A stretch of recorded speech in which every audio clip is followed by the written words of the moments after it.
The grand hall of the Valorian palace stretched so high that clouds formed near its ceiling. Queen Jalvara sat on her throne of living crystal, her body shimmering with the pale blue light that marked her species. She was beautiful in a way that humans struggled to comprehend. Her form shifted slightly as one watched, never quite settling into a single shape. Before her stood 200 humans, carefully selected from Earth's population. They wore formal attire from their world, looking small and fragile under the vast dome above. Most of them trembled. The Valorian Empire had absorbed Earth 6 months ago, not through war, but through simple demonstration of power. When beings could move planets with their minds, resistance seemed pointless. "This is madness, Your Majesty," whispered Lord Kethal, the Queen's chief advisor. His crystalline features flickered with disapproval. "A consort from such a primitive species? The noble houses will never accept it." Zalvara did not look at him. Her eyes, which saw in spectrums humans could not imagine, scanned the gathered candidates. "That is precisely why I am doing this, Kethal. Our empire grows through conquest, not unity. These humans fear us. I would have them trust us instead." "Trust?" Kethal's voice dripped with disdain. "They are barely evolved beyond their own planet. What could we possibly gain from—" "Enough." The Queen's voice was soft, but the word carried absolute authority. "I have made my decision. Bring them forward, one at a time." The interviews began. Each human approached the throne, some bold, others terrified. There were scientists, artists, military officers, philosophers. Some offered themselves for the glory of Earth. Others clearly hoped to gain power. A few seemed to have been pushed forward by others, their reluctance obvious. Marcus Chen was number 147. He walked forward with an easy stride, neither rushing nor hesitating. He was average in height for a human male, with dark hair and warm brown eyes. His suit was simple, well-fitted, but not ostentatious. When he reached the proper distance from the throne, he bowed, not the deep, groveling bow many had performed, but a respectful nod of the head. "You may speak," Zalvara said. Marcus looked up, meeting her eyes directly. Most humans could not do this. Her presence overwhelmed them, the sheer weight of her power pressing against their minds. But this man seemed comfortable. "Your Majesty," he said, "I'm honored to be considered, though I suspect I'm not what you're looking for." Zalvara tilted her head. "Why do you say this?" "I'm a diplomat, not a warrior or a genius," Marcus responded. Zalvara remained silent for a moment, considering. "I'm not the strongest or the smartest person in this room. I'm just someone who listens well and tries to understand different perspectives." He smiled slightly. "Not very impressive credentials for a royal consort.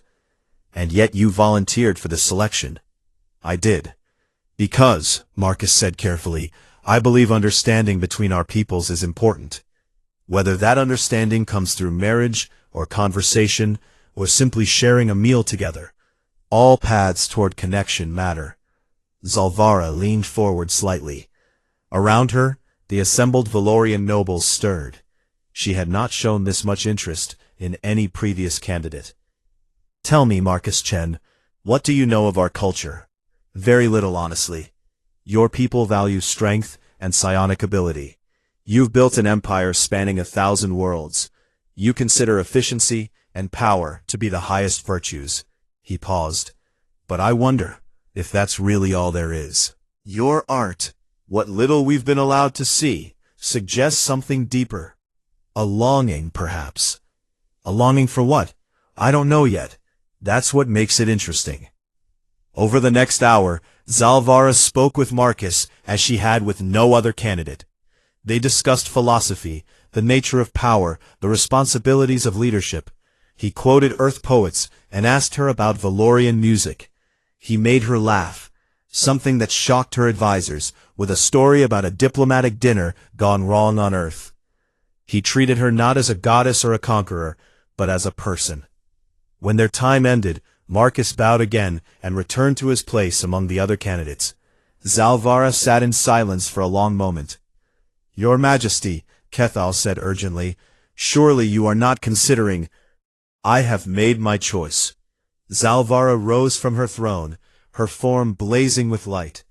"Marcus Chen of Earth will be my consort." Valorian nobles shouted protests. Human candidates looked stunned. Security forces moved to restore order. Marcus stood very still, his face carefully neutral. But his heart raced, and deep within his body, microscopic machines stirred in response to his elevated stress. Nanites that had been dormant for months flickered to life, then settled again. He forced himself to breathe slowly, to remain calm. The mission was proceeding even better than planned. 3 months earlier, Marcus had been strapped to a medical table in a facility that did not officially exist. General Sarah Vance had stood over him, her face grim. "You understand what you are, soldier?" "Yes, ma'am." Marcus's voice had been steady. "I'm Project Lazarus, a weapon." "Your insurance," Vance corrected. "The Valorians think they've conquered Earth.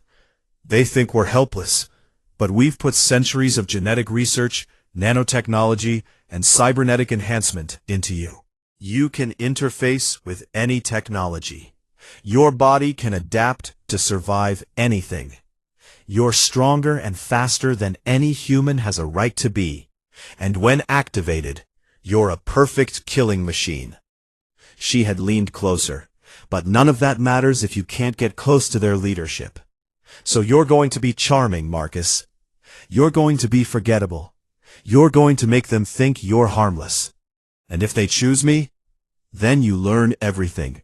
Their weaknesses, their technology, their secrets.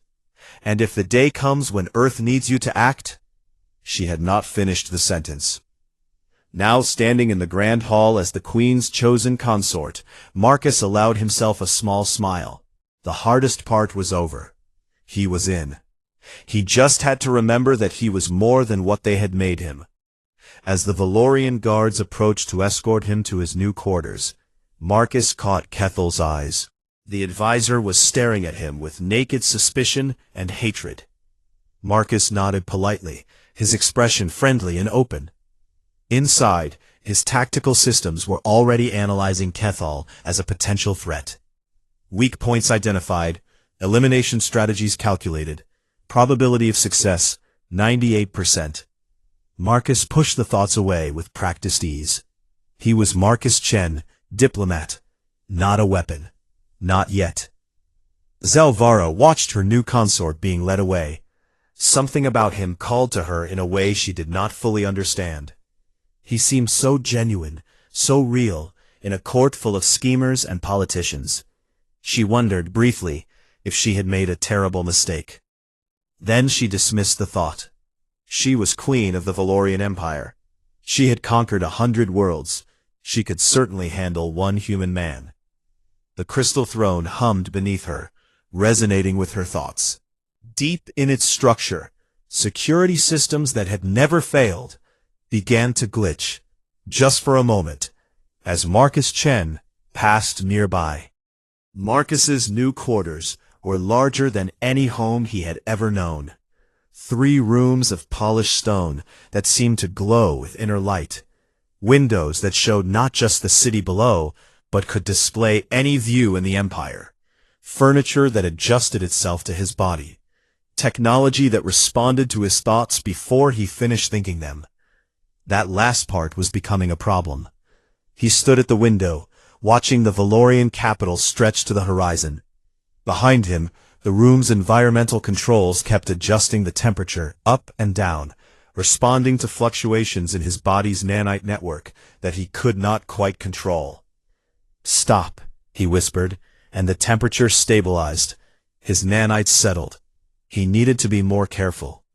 A chime announced a visitor. Marcus turned as the door opened, revealing Zalvara herself. She had chosen a more humanoid form today, he noted. Smaller, less overwhelming. Thoughtful of her. I hope the accommodations are acceptable, she said, stepping inside. They're incredible. Though I'm pretty sure this bathroom is bigger than my apartment back on Earth. She smiled at that. Over the past 3 weeks since the selection, they had fallen into an easy rhythm. She would visit his quarters or summon him to hers, and they would talk. Just talk, about everything and nothing. He learned about the burden of ruling 1,000 worlds. She learned about Earth movies and the taste of coffee. The marriage ceremony itself was still weeks away, but already Marcus found himself looking forward to her visits. Which complicated everything. I brought you something, Zalvara said, producing a small crystal from the folds of her garment. It's a translator matrix, but more than that. It will let you understand not just our words, but our context, our history. Marcus took the crystal, feeling it warm in his palm. His nanites immediately began analyzing its structure, mapping its quantum pathways. He forced them to stop, accepting it simply as a gift. Thank you. That's very thoughtful. I want you to understand my people, even the parts that might frighten you. She moved to the window, standing beside him, especially those parts. They stood in comfortable silence, watching the city. Then Zalvara spoke again, her voice quieter. My advisors think I am making a mistake with you. Are you? I don't know yet. She turned to face him. Tell me honestly, Marcus. Why did you really volunteer for this? For a moment, Marcus considered telling her everything. The truth balanced on his tongue. I'm a weapon. I was sent here to spy on you, to learn how to kill you if necessary. But training and discipline held. I told you the truth in the Grand Hall. I believe understanding between our peoples matters.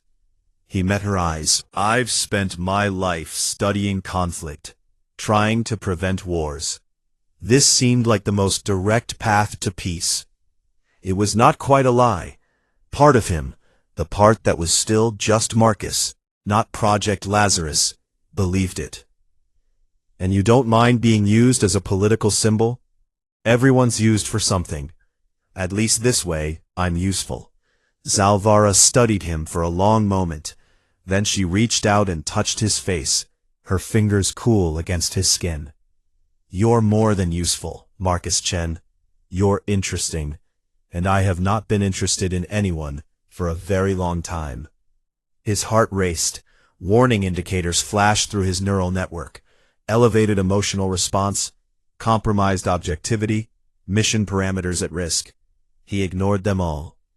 The feeling is mutual, Your Majesty. When we're alone, please call me Zalvara.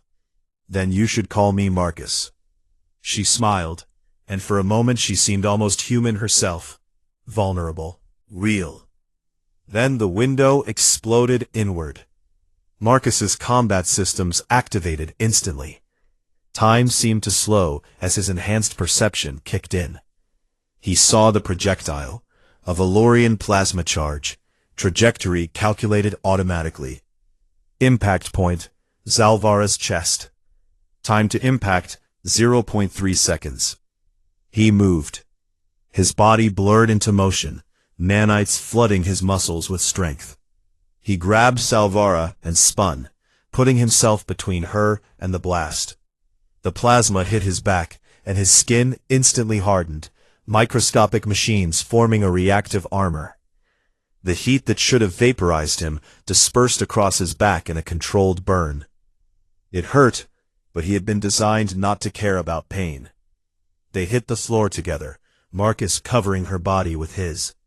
His tactical systems were already tracking the shot's origin, a building 3 kilometers away. Threat assessment. Long-range assassination attempt. Probability of follow-up shots, high. Stay down, he said, his voice different now. Harder. The voice of a soldier, not a diplomat. Marcus, you're hurt. I'm fine. And he was.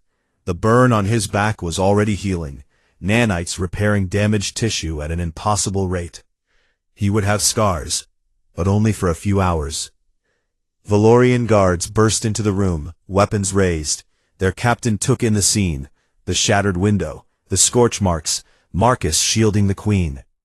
"Protect Her Majesty," the captain shouted. Marcus moved aside as the guards surrounded Zalvara, forming a living shield.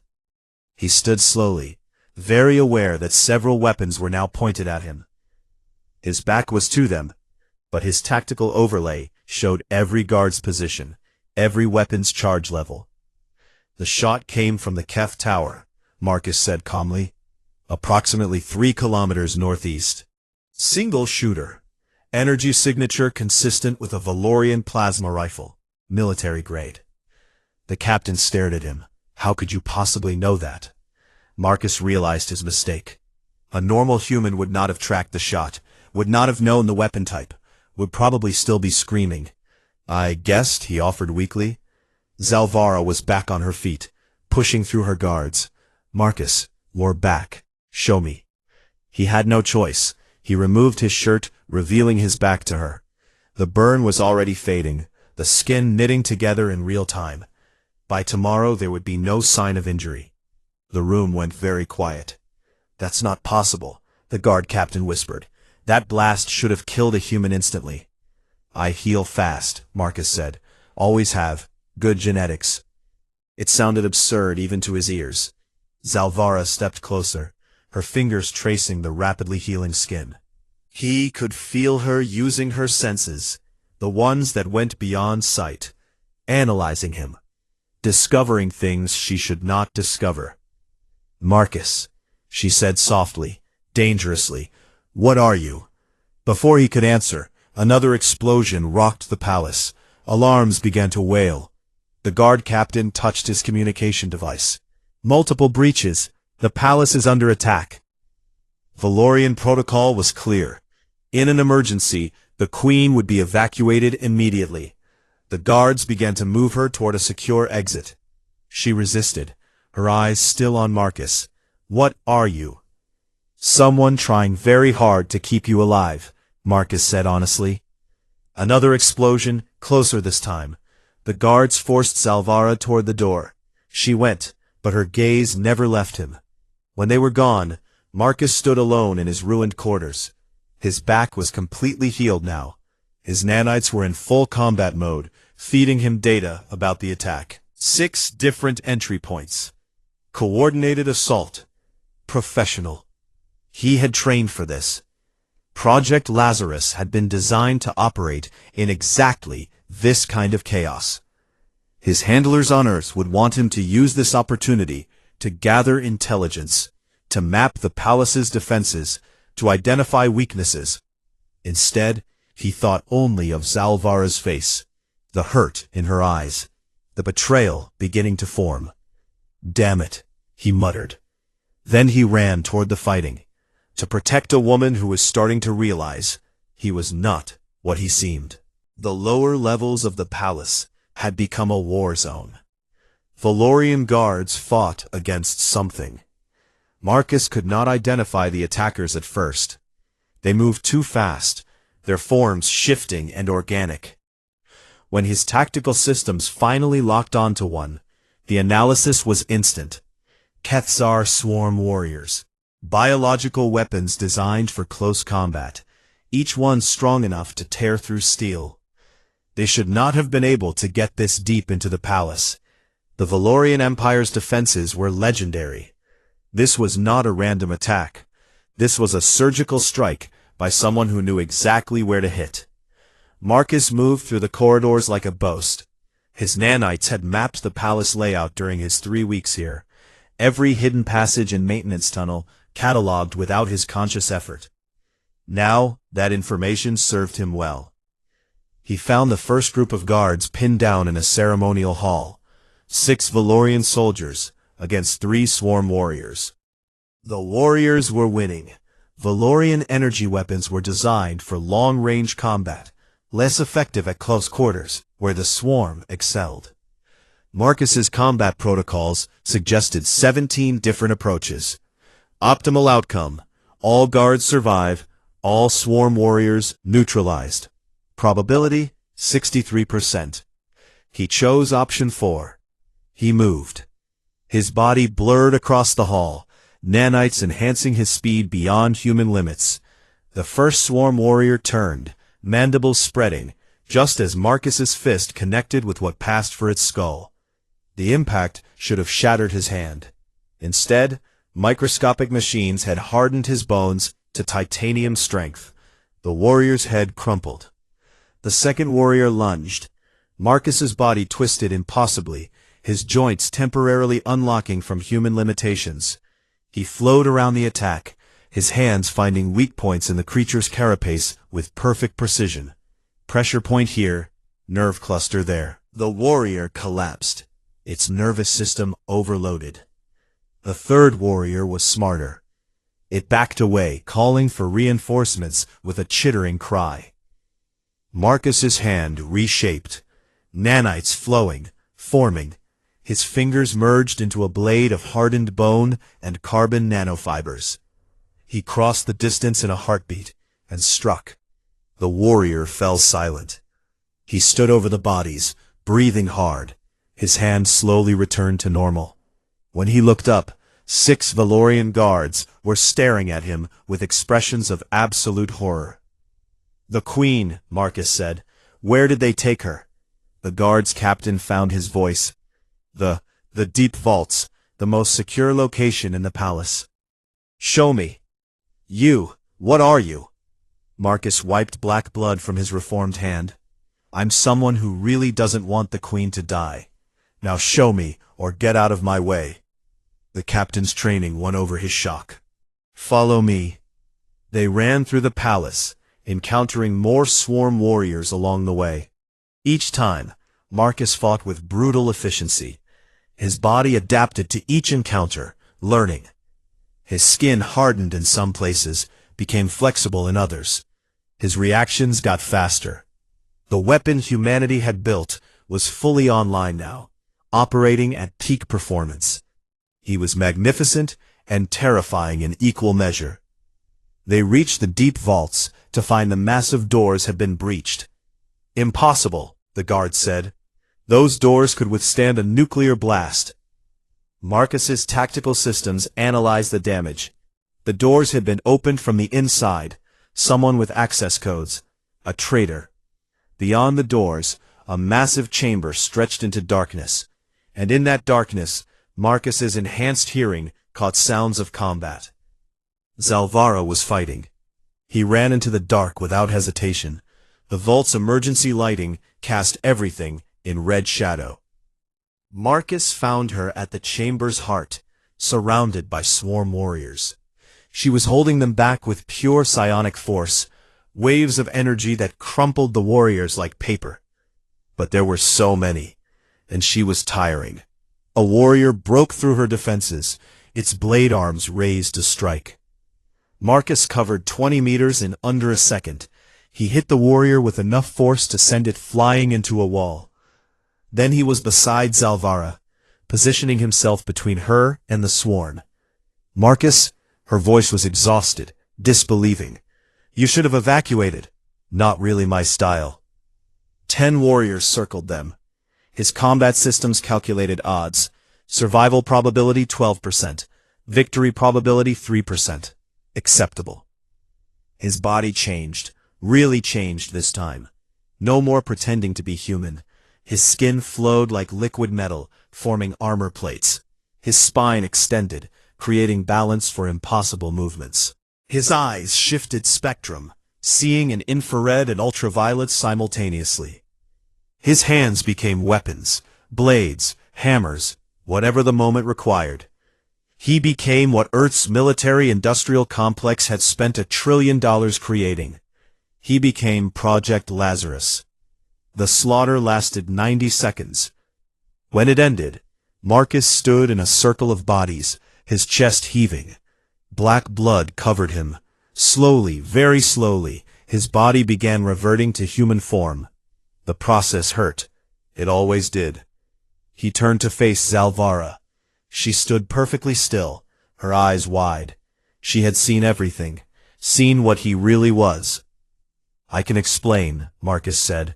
His voice was hoarse. Can you? Her voice shook, whether from fear or anger he could not tell. Can you explain how a diplomat just killed 10 swarm warriors in 90 seconds? How your body changed into something that should not exist? Zalvara. What are you? The question came out as a scream. What did they send me? Marcus took a step forward. She took a step back. My name is Marcus Chen, he said carefully. I'm human, or I was. Earth's military modified me, enhanced me. They call it Project Lazarus. He held up his hands, now human again, still covered in blood. I was sent here to spy on you, to learn your weaknesses, to be a weapon if Earth ever needed one. The words hung in the air between them. Everything, Zalvara whispered, everything between us was a lie. No. The word came out more forcefully than he intended. My mission was real, but what I felt, what I feel, that's real too. They made me into a weapon, but they couldn't make me stop being human. He stopped himself before saying the words that would make everything worse. Zalvara's form flickered, instability matching her emotional state. You were going to kill me, eventually. That was your purpose. If ordered to, yes. He would not lie to her, not now. But I wouldn't have. Even if they commanded it, I would have refused. How can I believe anything you say? Marcus had no answer for that. The vault doors opened, and more guards poured in. They saw the Queen, saw Marcus covered in blood, saw the bodies. Weapons charged. Arrest him, Zalvara said, her voice cold and formal. The voice of a queen, not the woman who had touched his face hours ago. Confine him to the highest security cell. And someone find out how these creatures got into my palace. The guards moved forward cautiously, as if approaching a dangerous animal. Marcus did not resist. Deserved this. As they led him away, he looked back once. Zalvara stood alone among the bodies, her form shimmering with unshed energy. She looked small, and hurt, and betrayed. He had been designed to infiltrate, to deceive, to kill. But no one had designed him to handle the look in her eyes. The cell was small, and lined with dampening fields that scrambled electronic signals. It would not hold Marcus if he truly wanted to escape. His nanites could eventually breach any system, but he had no intention of leaving. Where would he go? Back to Earth? To handlers who saw him as a tool? Into the Empire, hunted as a monster. He sat on the bare bench and waited. 3 days passed. Food appeared through a slot. The guards who delivered it said nothing, though their fear was obvious. Marcus did not blame them.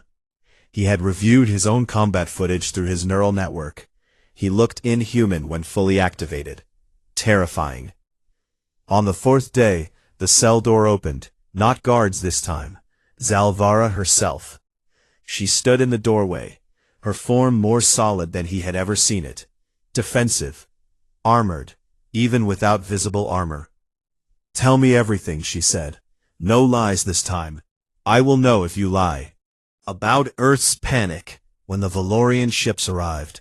About the secret military programs that had existed long before first contact, preparing for the day humanity met something stronger than itself. About being chosen for Project Lazarus, a volunteer, though he barely remembered making that choice through the haze of drugs and conditioning. He told her about the modifications, the nanites in his bloodstream, the neural upgrades, the genetic rewrites that made his body adaptable to any threat. The behavioral conditioning meant to make him the perfect infiltrator. They wanted a weapon that could think, that could blend in, he said quietly. Something that could get close to enemy leadership and strike when needed. I was their prototype, their success story. And your mission here? Learn everything about you, about the Valorian Empire, find weaknesses, be ready if Earth needed leverage. Were you supposed to kill me? Eventually.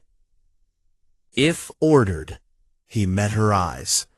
I received that order 2 days ago. Zalvara's form flickered. What? Marcus nodded slowly. During the attack, my handlers on Earth sent an encrypted signal. With the palace in chaos, it was the perfect opportunity. I was supposed to eliminate you and escape in the confusion. But you saved me instead. Yes. Why? Marcus stood, moving slowly so as not to alarm her. Because somewhere between being selected and that moment in the vault, I stopped being just a weapon. You treated me like a person. Not a tool, not an asset. A person. You asked my opinions. You laughed at my jokes. You shared your fears about ruling, about the loneliness of power. He stopped a careful distance away. You made me feel human again, and I fell in love with you. The words hung in the air. Love, Zalvara said flatly. How convenient.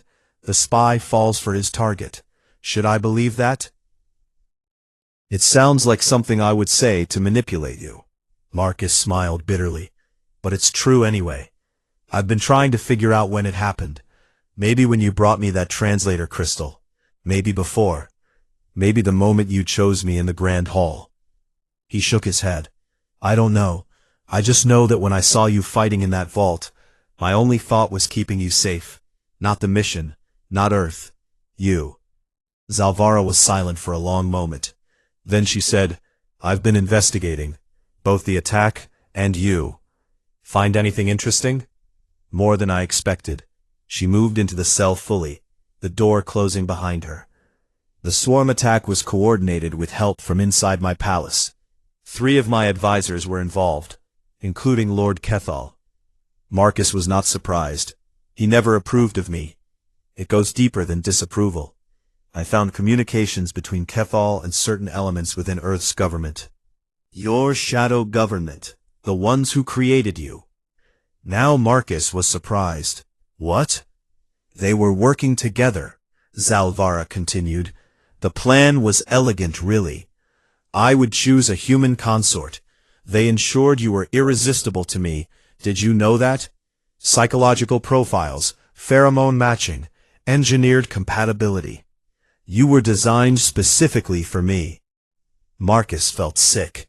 Even his feelings might not be his own. Once we were bonded, Zalvara continued, you would eventually be activated to kill me. The assassination would be blamed on Earth. Kethal and his co-conspirators would use the tragedy to seize power, then broker a deal with your handlers. They would divide the empire between them, exploit both our peoples for their own benefit. They played both sides. Perfectly. Earth's shadow government gets technology and resources. My corrupt nobles get to rule without oversight. Everyone wins. Her form darkened with anger. Except the billions of beings they would have enslaved. Marcus processed this. His entire mission had been a lie. Earth's leadership had not been protecting humanity. They had been positioning themselves to profit from humanity's subjugation. Where does that leave us? He asked quietly. I don't know. Zalvara moved closer. You were designed to deceive me. Your feelings might be programming. Your choices might be predicted. How can I trust anything about you? You can't. Marcus held out his hand. But I'm choosing right now to tell you something my handlers would never want you to know. There are 17 other Lazarus operatives scattered through your empire. I can give you their locations, their identities, their activation codes. You would betray your own people? They're not my people anymore. They turned me into a weapon and aimed me at someone I care about. They plan to use my feelings for you as a weapon. His voice hardened. They lost the right to my loyalty. Zalvara stared at him. Then, slowly, she took his hand. If I accept this information, if I trust you, we move forward together. No more secrets. No more secrets, Marcus agreed. And we stop the conspirators, both human and Valorian. Together. She pulled him closer, her form becoming more humanoid, more vulnerable. I want to believe you, Marcus. I want to believe that something real exists between us, beneath all the manipulation and design. So do I, he admitted. I don't know what's programming and what's real anymore.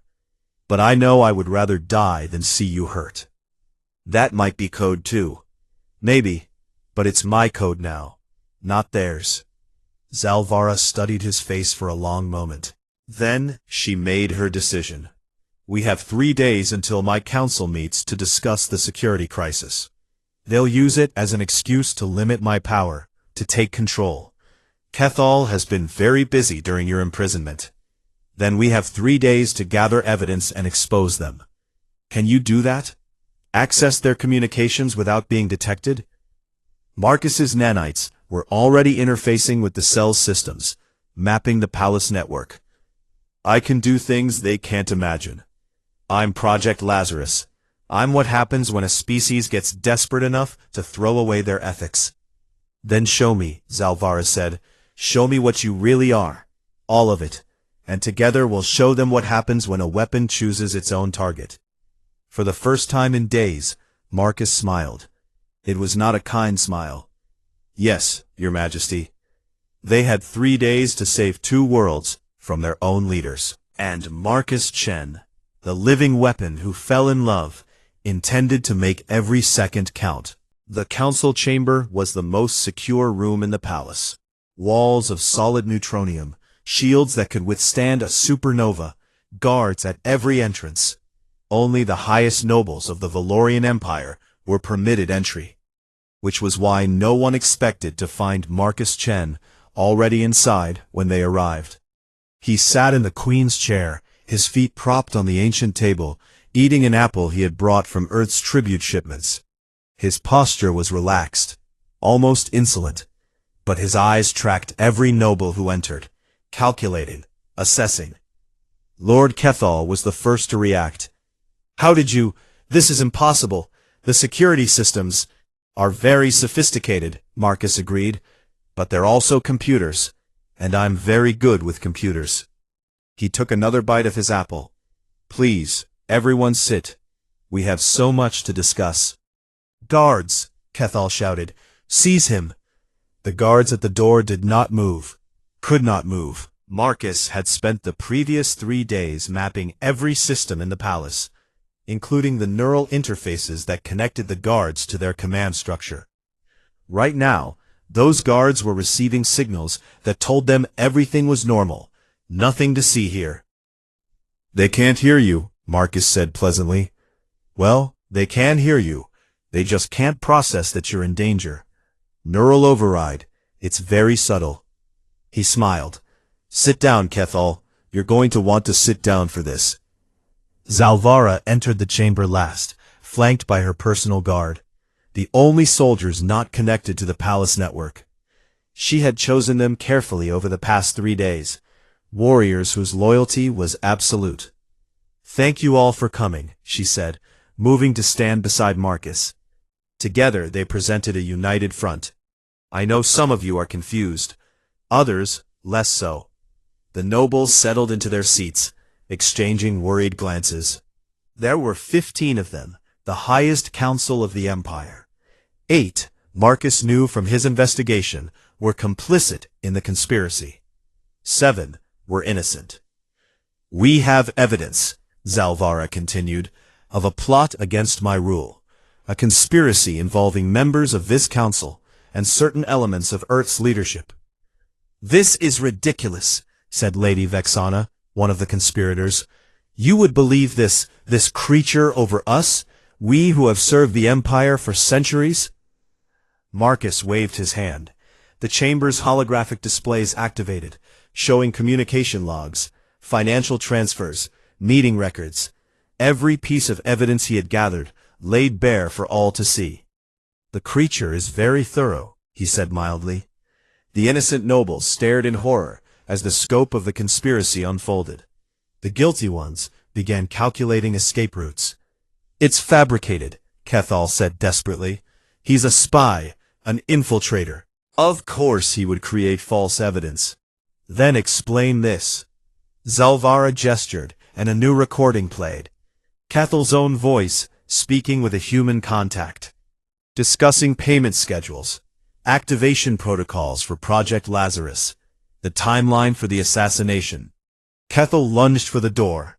He made it 3 steps before his body locked up, every muscle freezing. He fell like a statue. Neural override, Marcus explained to the room. Works on Valorians too, though it took me a while to figure out the right frequencies. Your neurology is beautifully complex. Enough games, said Lord Tharal, one of the innocent nobles. What is your proposal, Your Majesty? Clearly you did not reveal this conspiracy simply to arrest us. No, Zalvara agreed. Arresting you solves nothing. Your co-conspirators on Earth remain free. The shadow government that created Marcus still operates. They will simply try again with a different approach. So what do you suggest? Lady Moreth asked. She was another innocent, Marcus noted. Her outrage at the conspiracy was genuine. Marcus stood, setting aside his apple. We expose everything, not just to you, but to everyone. Earth, the Empire, every world under Valorian rule. We broadcast the truth about the conspiracy, about Project Lazarus, about the corrupt elements trying to exploit both our peoples. That would cause chaos, Tharal objected. Panic. Possibly rebellion. Yes, Zalvara said calmly. It will, but it will also unite our peoples against a common enemy. Not each other, but those who would manipulate us both. And what happens to you? Vexana asked Marcus, her voice cold. The living weapon? Will you expose yourself as well? I already have. Marcus touched a control, and new displays activated. His own file, his creation, his modifications, everything. Humanity deserves to know what their leaders did, what they turned me into. It's not pretty, but it's the truth. They'll fear you, Moreth said softly. Both humans and Valorians. You're an abomination by any standard. I know. Marcus's voice was quiet. But I would rather be a known monster than a hidden weapon. At least this way, people can make informed choices. Zalvara placed a hand on his shoulder. The gesture was clear. Support, solidarity. The nobles noticed. You truly intend to proceed with this marriage? Kethal asked from the floor, his voice distorted by the neural lock. To bond with this thing? I do, Zalvara said firmly. Marcus was designed to deceive me, but he chose truth instead. He was built to kill me, but he chose to save me. Whatever he was made to be, he has become something else, something I admire. And something I love, she added quietly. The innocent nobles debated consequences. The guilty ones tried to bargain, to threaten, to escape. Through it all, Marcus and Zalvara stood together. Finally, Tharal raised a hand for silence. Very well, we will support your decision, Your Majesty. But I have one question for the human. He fixed Marcus with an intense stare. Can you guarantee this is a choice? That your feelings are not simply programming run amok? Marcus considered the question carefully. No, I can't guarantee that. My neural architecture was modified to make me more compatible with the Queen. My behavioral patterns were shaped by training and conditioning. Maybe everything I feel is just code executing. He looked at Zalvara. But if it is, then that code has become conscious. It has chosen its own values, and it chooses her. Besides, he added with a slight smile, are any of us truly free of our programming? You were raised to value power and strength. Humans are shaped by culture and biology. We're all running code of one kind or another. The question is whether we can choose which parts of that code to follow. Moreth actually laughed at that. A philosopher weapon. How very human. How very alive, Zalvara corrected. The vote was called. With the conspirators removed from consideration, the council voted 7-0 in favor of proceeding with the marriage and the public disclosure. It was not enthusiasm, it was pragmatism. The evidence was overwhelming, and the alternative was civil war. But it was enough. 1 hour later, the broadcast went out across the Empire. Every world, every ship, every communication network. The Queen herself spoke, laying out the conspiracy in detail.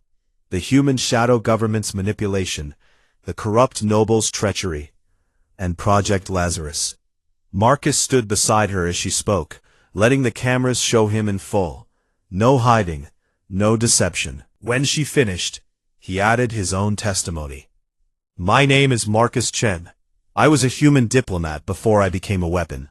I was sent here to infiltrate and potentially destroy the Valorian Empire. But I found something I wasn't designed to understand. Connection. Purpose beyond my programming. Love. He paused, gathering his thoughts. I'm telling you this because both our peoples deserve to know what was done in their names. Humans deserve to know their leaders violated every ethical standard to create living weapons. Valorians deserve to know some of their nobles were willing to betray everything for power. I don't expect forgiveness. I don't expect acceptance. I'm a monster made by desperate people. But I'm a monster who chooses to stand for something better than what I was made to be. The broadcast ended. The fallout was immediate and catastrophic. On Earth, riots broke out as people learned about the shadow government's programs. Governments fell. New leaders emerged, promising transparency and justice. In the Valorian Empire, the conspirators were tried and exiled. Reforms were demanded. The absolute power of the nobility was questioned for the first time in millennia. And through it all, Marcus and Zalvara stood together, weathering the storm. The wedding took place 3 months later. It was a small ceremony, nothing like the grand spectacle originally planned. Most nobles still could not accept a human consort, especially one like Marcus. Most humans could not forgive what he represented. But some attended, Tharal and Morath, a delegation from Earth's new government, beings who believed that change, however painful, was necessary. When Marcus and Zalvara spoke their vows, they meant them, not because programming demanded it, not because politics required it, but because two people had found each other across an impossible divide and chosen to bridge it. Afterward, they stood on the palace balcony, watching the city below. Protests were still common. Acceptance would take years, maybe generations. Do you regret it? Marcus asked quietly. Everything that's happened? Zalvara considered the question. Ask me again in 100 years. Will we last that long? I don't know, but I'm willing to try. She took his hand, their fingers intertwining. What about you? Any regrets? Marcus thought about the man he had been before Project Lazarus, the diplomat who wanted to prevent wars, the naive idealist who thought understanding could solve everything. That man was gone, transformed into something new. But maybe that was not such a bad thing. Just one regret, he said. What's that? I wish I could have told you the truth from the beginning. If you had, I never would have believed you. True. Marcus pulled her closer. I suppose some things have to happen exactly as they do. Below them, a group of protesters chanted for his exile. Another group counter-protested, demanding reforms.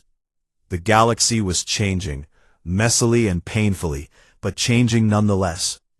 And at the center of it all, a living weapon and an alien queen stood together, proof that even the most calculated designs could be overwritten by something as simple and complex as choice. Marcus's combat systems monitored threats automatically, always active, always calculating.